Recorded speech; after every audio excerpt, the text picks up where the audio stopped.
नमस्कार दोस्तों, ocean network में आपका स्वागत है। मैं हूं ओमकार चौधरी।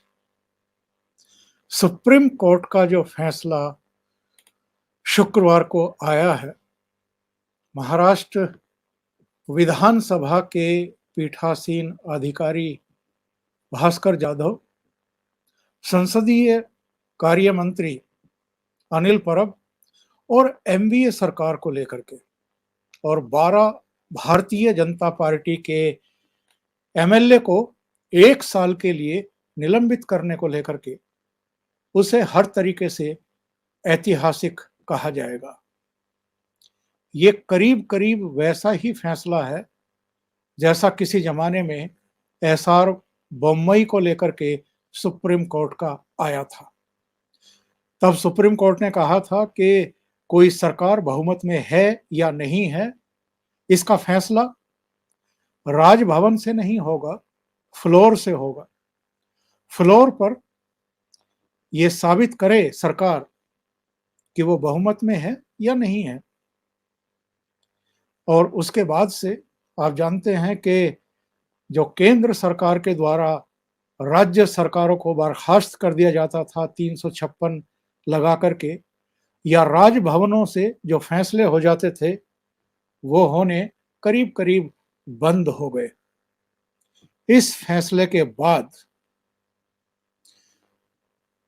कई सरकारें अब इस तरह के कोई भी अवैधानिक, मनमानीपूर्ण और असंवैधानिक फैसले लेने से पहले 10 बार सोचेगी।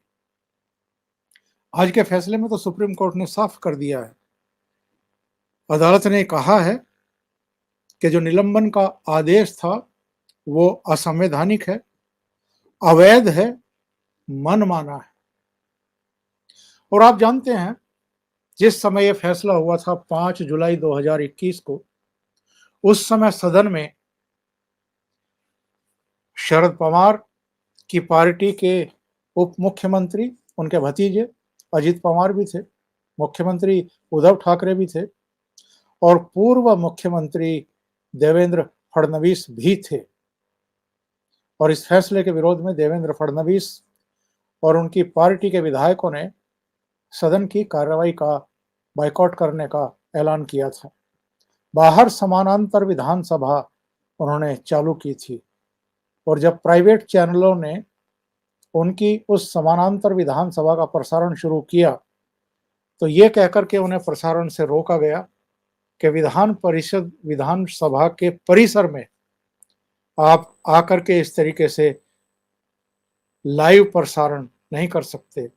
यानी जो उनके डेमोक्रेटिक राइट्स थे उनको दबाने की, कुचलने की कोशिश हुई थी। आप जानते हैं, देवेंद्र फडणवीस 5 साल मुख्यमंत्री रहे। उस समय शिवसेना भी उनकी सरकार में थी। शिवसेना भारतीय जनता पार्टी के साथ मिलकर के 2019 का लोकसभा चुनाव भी लड़ी थी और उसके बाद विधानसभा चुनाव भी लड़ी थी। लेकिन विधानसभा चुनाव के नतीजे आने के बाद शिवसेना ने इन्हीं देवेंद्र फडणवीस का दोबारा से मुख्यमंत्री बनने का रास्ता रोकते हुए शर्त लगा दी कि भारतीय जनता पार्टी अब शिवसेना का मुख्यमंत्री बनवाए। शिवसेना की केवल 56 सीटें आई थी, जबकि भारतीय जनता पार्टी की 105 या 106 सीटें आई थी और बाकी एनसीपी की 54 और कांग्रेस की तो सबसे कम 44 सीटें आई थी। शिवसेना ने तमाम सिद्धांतों को बलिवेदी पर चढ़ाते हुए भारतीय जनता पार्टी से नाता तोड़ करके एनसीपी और कांग्रेस के साथ मिलकर के सरकार बनाई और उद्धव ठाकरे मुख्यमंत्री बन बैठे।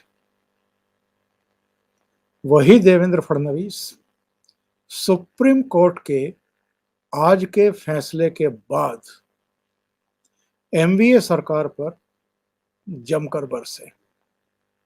क्या कहा, आइए सुनते हैं। आज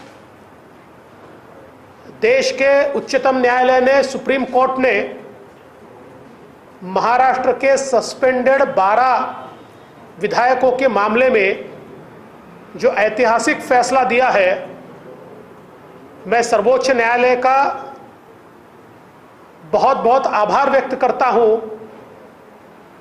और ये मानता हूं कि इस निर्णय के कारण सुप्रीम कोर्ट ने महाराष्ट्र को फिर एक बार लोकतंत्र, डेमोक्रेसी बहाल की है। जिस प्रकार से महाराष्ट्र की सरकार ने आर्टिफिशियल मेजॉरिटी तैयार करने के लिए 12 एमएलएस को 1 साल के लिए सस्पेंड किया था, ये 12 एमएलएस ओबीसी के हक के लिए सभागृह में संघर्ष कर रहे थे और उपसभापति के चेंबर में जो बात हुई उसको आधार बनाकर और जो घटना घटी ही नहीं, ऐसी घटना का सृजन करते हुए अपनी खोपड़ी से ऐसी कहानी तैयार करते हुए ये 12 लोगों को सस्पेंड किया गया और आज उस सस्पेंशन को निरस्त करते हुए सुप्रीम कोर्ट ने बड़े ही कड़े शब्दों का इस्तेमाल किया है। इस असंवैधानिक कृति को इल्लीगल, इर्रैशनल और असंवैधानिक करार आज सुप्रीम कोर्ट ने दिया है। एक प्रकारे महाराष्ट्र सरकार की, एमवीए सरकार की असंवैधानिक कृति पर एक करारा थप्पड़ सुप्रीम कोर्ट के आज के इस फैसले ने जड़ा है। इसलिए मैं सुप्रीम कोर्ट का बहुत बहुत आभार व्यक्त करना चाहता हूं। वैसे तो हम लोग ये मानते हैं कि हमारी जो लेजिस्लेचर है, हमारी जो विधानसभा है, उसमें कोर्ट का दखल नहीं होना चाहिए और प्रायः कोर्ट भी इस प्रकार का दखल देने के लिए प्रयासरत नहीं होता, वो टालता है। किंतु अगर हम विधानसभा के अधिकारों का दुरुपयोग करके असंवैधानिक कृति करेंगे तो कोर्ट को उसमें एंट्री मिलेगी, करनी पड़ेगी, क्योंकि संविधान के रक्षक के रूप में सुप्रीम कोर्ट बैठा है। और सुप्रीम कोर्ट ने एक अवसर हमारी विधानसभा को दिया था जब पिछले हियरिंग में उन्होंने इन 12 एमएलएस को यह कहा था कि आप विधानसभा को एक एप्लीकेशन दीजिए, एक अर्जी दीजिए और विधानसभा उस पर विचार कर सकती है। तो सुप्रीम कोर्ट भी ये चाहता था कि विधानसभा ही और सरकार अपनी इस असंवैधानिक कृति को ठीक करे ताकि कोर्ट को उसमें दखलंदाजी न करनी पड़े। किंतु ये सरकार इतनी अहंकारी है कि इस अहंकारी सरकार ने ये सारी चीजें करने से मना किया और अपने निर्णय को कायम रखा। इसलिए आज सुप्रीम कोर्ट को इस प्रकार का फैसला करना पड़ा है।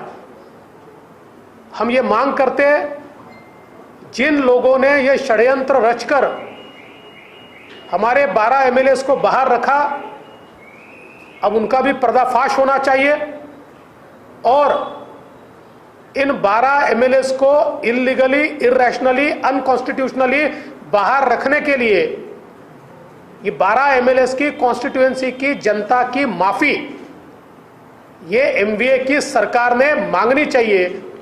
इस प्रकार की हमारी मांग है। अभी के लिए इतना ही। बहुत बहुत धन्यवाद। अगर आपको ये चैनल और इसके कंटेंट पसंद आ रहे हैं तो लाइक करें, कमेंट करें, वीडियो को शेयर भी करें। अभी तक अगर आपने ये चैनल सब्सक्राइब नहीं किया है तो सब्सक्राइब कर लें और साथ में लगे बेल आइकॉन को दबा दें ताकि आगे आने वाले वीडियो और उनके नोटिफिकेशन आप तक पहुंचते रहें। बहुत बहुत धन्यवाद। नमस्कार।